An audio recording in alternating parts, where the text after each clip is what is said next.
Hey guys, welcome back to my channel. So today we're going to be covering we're going to be finishing a chapter in the Scandal of Scientology by Paulette Cooper. Today it is chapter 21, Does Scientology Work? Part 2, and we're going to finish this chapter today. So stay tuned and find out how this chapter ends.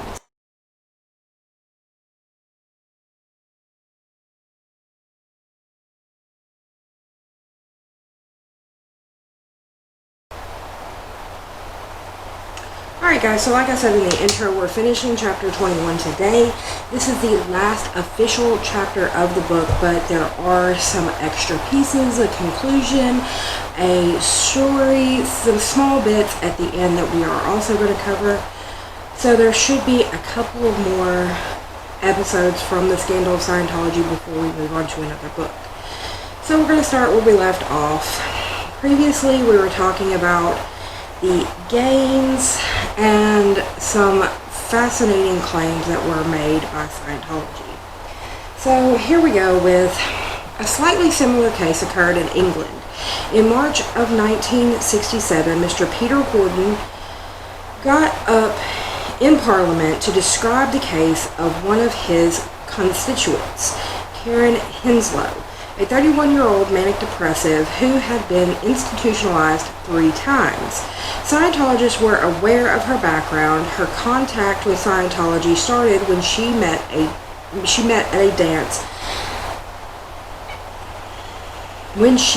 at a dance an Australian, Murray Udell, who was taking the highest auditing grade at St. Hill.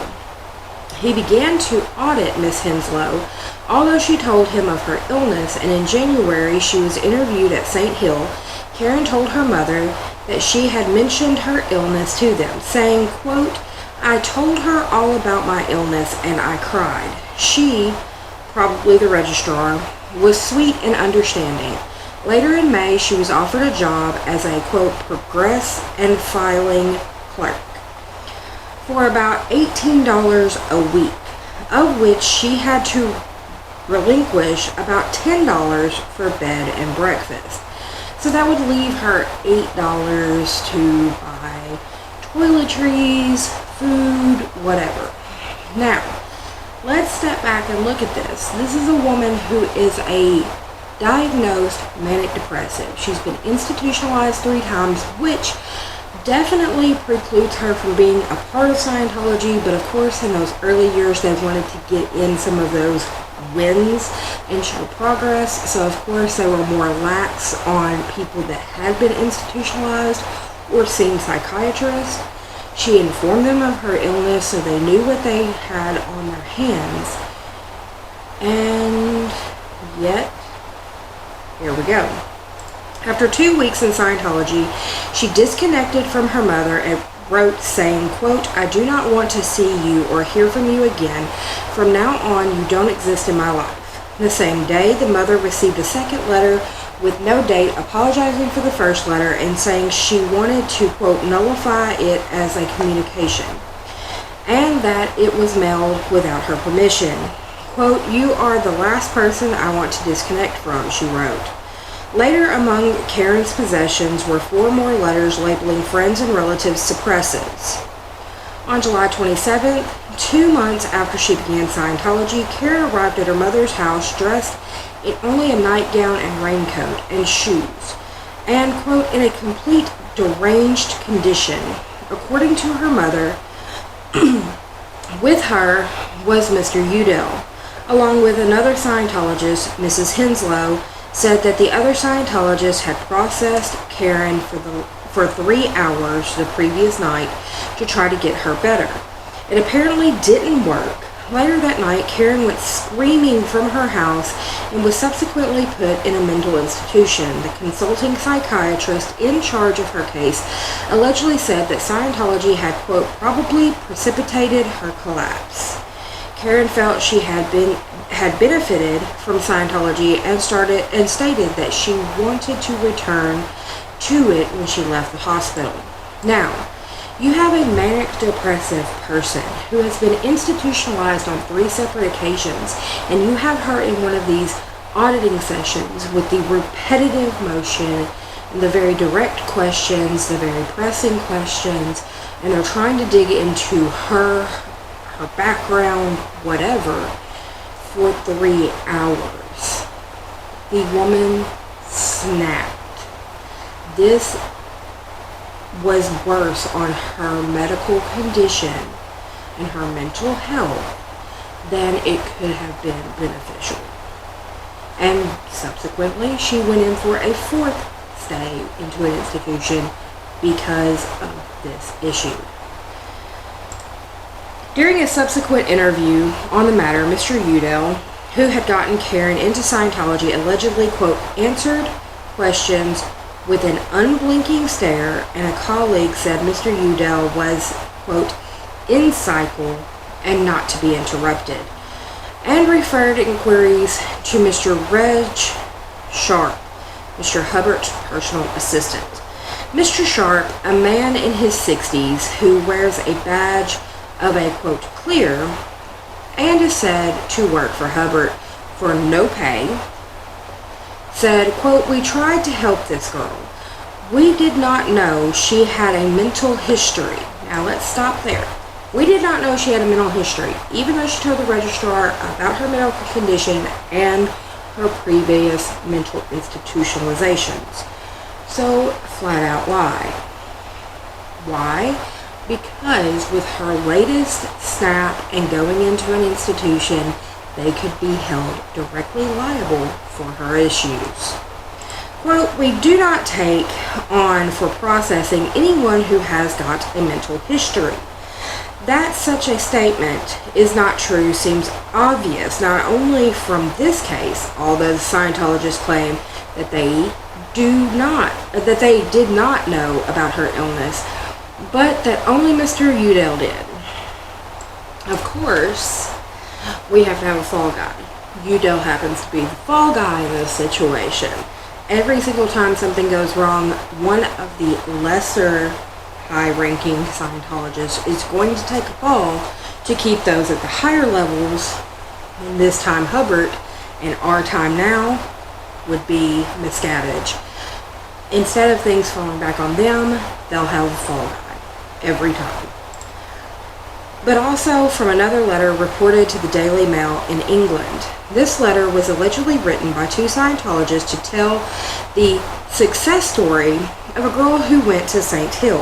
Quote, at that time, Hillary was completely broken down in mind and body, having spent the past 4 years in various mental hospitals undergoing treatment.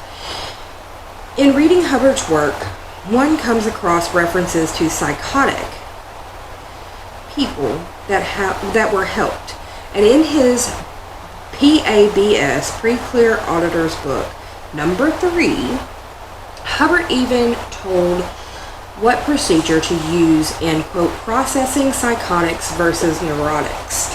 The Scientologists do occasionally take in mentally disturbed people, was also revealed in court during one of the American tax cases. They admitted that they did take in mental cases because a registrar would feel sorry for someone with a problem and want to help them.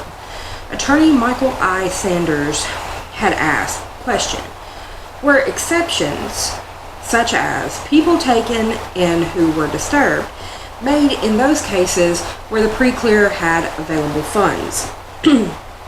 Answer. There would usually be because the org needed funds rather badly. So that shows right there what their true motivation is. It's not to help people, it's to get their money. We don't care if you're mentally disturbed. You have money? Come with us. We don't care if you have medical conditions that need regular medical treatment. You need to see specialists and things like that. You have money? Come with us. It is all about getting people's money. It is not about helping them.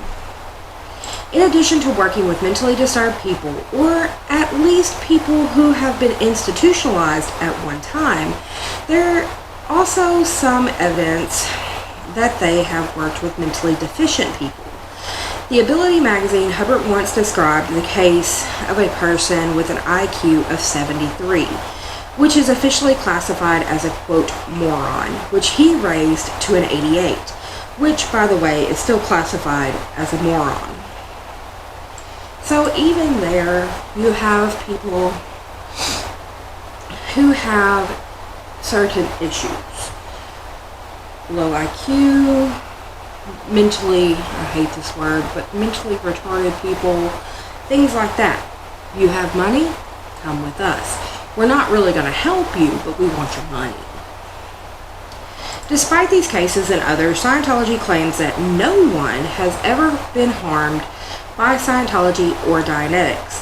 They may be right when they say that Dianetics and Scientology did not cause these people's difficulties, but letting an auditor without proper medical or psychological training work with people who may have had mental and physical disturbances would seem to be a dangerous practice, even if they claim to be treating only the spirit.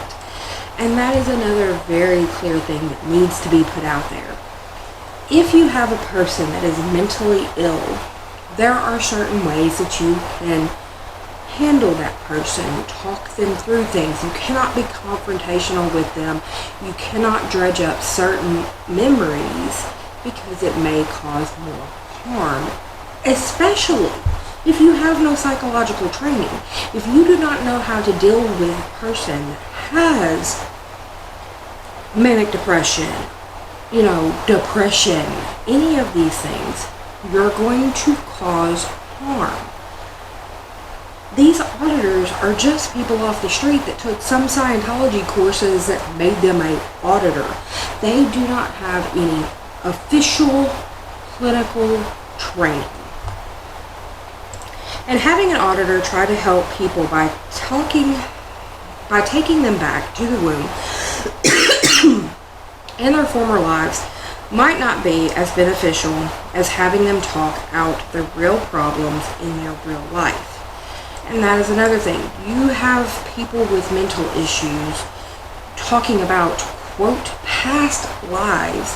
They may slip into a state where they think they're living that life. They need to focus on the here and the now and work on the here and the now. There are 14 stages of crawling before a child can actually walk.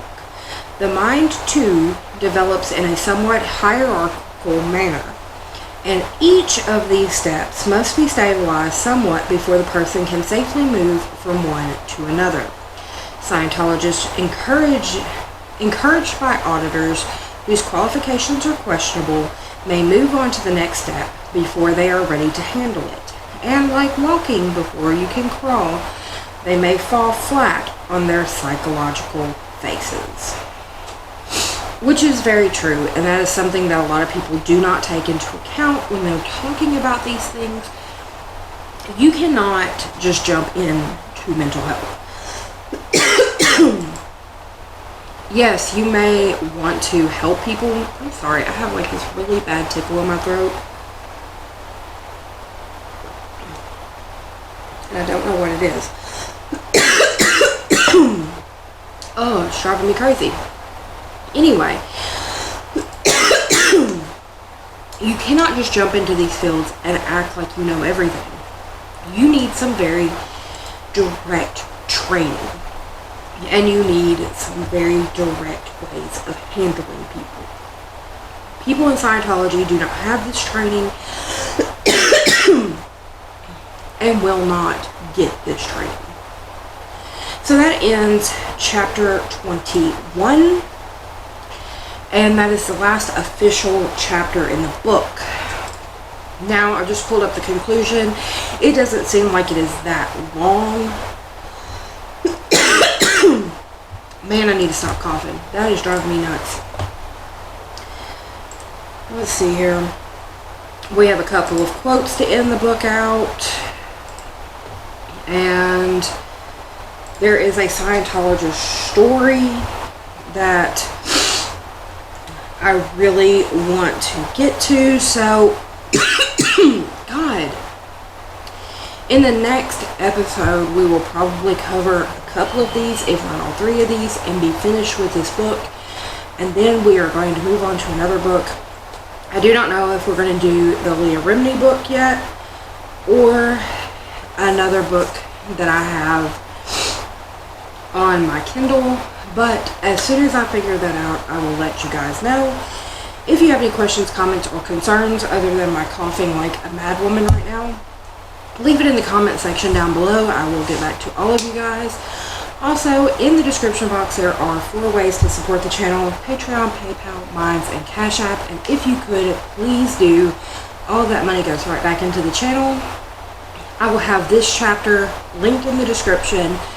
If you want to reread it, send it to a friend, whatever, it'll be linked in the description, along with all of my social media, which is Facebook, Instagram, Twitter, and email. With all that said, guys, that ends today's video, and I will see you on the next one. Bye for now.